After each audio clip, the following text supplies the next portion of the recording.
जैसे ही कुरुक्षेत्र का महाकाव्य युद्ध शुरू हुआ, दोनों पक्षों के योद्धाओं ने अपरिहार्य टकराव के लिए खुद को तैयार किया। कौरवों में सबसे बड़े और पांडवों के प्रमुख विरोधी दुर्योधन को अपनी ताकत और नेतृत्व पर भरोसा था।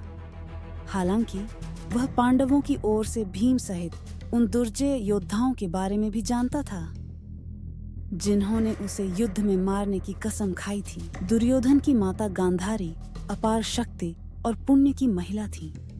अपने पति धृतराष्ट्र के अंधेपन को साझा करने के लिए स्वेच्छा से जीवन भर अपनी आंखों पर पट्टी बांधने के बाद उन्होंने अपनी तीव्र तपस्या और भक्ति के कारण पिछले कुछ वर्षों में जबरदस्त आध्यात्मिक ऊर्जा अर्जित की थी।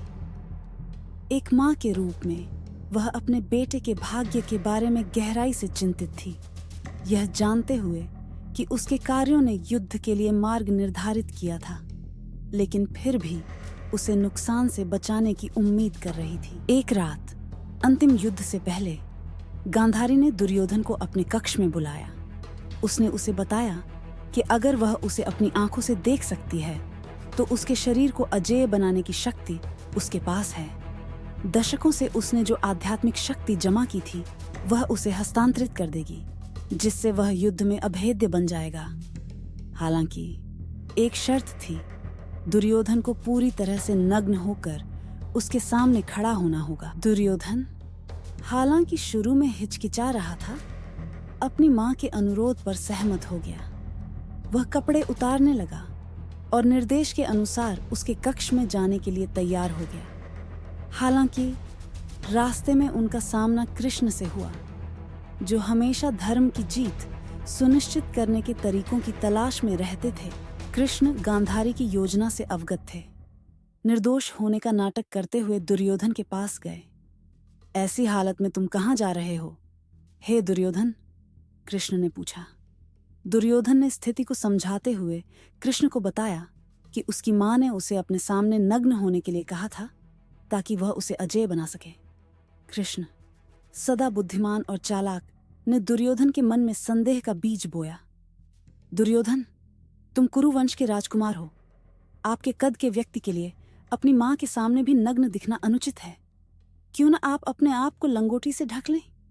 आखिरकार विनम्रता एक महान योद्धा के लिए उपयुक्त होती है। अपनी गरिमा के बारे में गर्वित और चिंतित दुर्योधन ने कृष्ण के शब्दों में ज्ञान देखा और अपनी मां से मिलने से पहले अपनी कमर को कपड़े से ढकने का फैसला किया। कृष्ण उनके सूक्ष्म हस्तक्षेप से संतुष्ट होकर उन्हें आगे बढ़ने देते हैं। सामने खड़ा हुआ तो उसने दशकों में पहली बार अपनी आंखों की पट्टी हटा दी। उसकी शक्तिशाली दृष्टि ने उसके बेटे के शरीर को पुरगौर नजर किया और उसने जो दिव्य ऊर्जा जमा की थी वह उसके पास स्थानांतरित होने लगी, जिससे उसकी त्वचा लोहे की तरह कठोर हो गई। हालांकि जब उसकी नजर उसकी कमर तक पहुंची तो उसने उन्हें कपड़े से ढके हुए देखा। इस वजह से उनके शरीर के उस हिस्से को उनका सुरक्षात्मक आशीर्वाद नहीं। गांधारी को बहुत देर से एहसास हुआ कि क्या हुआ था। उसने दुर्योधन से पूछा कि उसने उसके निर्देशों का पूरी तरह से पालन क्यों नहीं किया। दुर्योधन ने समझाया कि उन्होंने कृष्ण के सुझाव का पालन करते हुए विनम्रता की भावना से ऐसा किया था।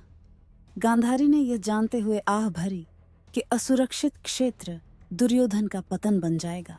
अगले दिन अंतिम युद्ध के दौरान दुर्योधन ने भीम का एक क्रूर गदा युद्ध में सामना किया।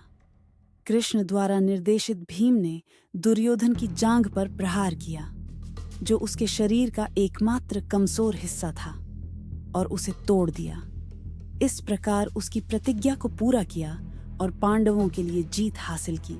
यह कहानी दर्शाती है कि कैसे भाग्य, दिव्य इच्छा और मानवीय मूर्खता के संयोजन से सबसे शक्तिशाली को भी नीचा लाया जा सकता है।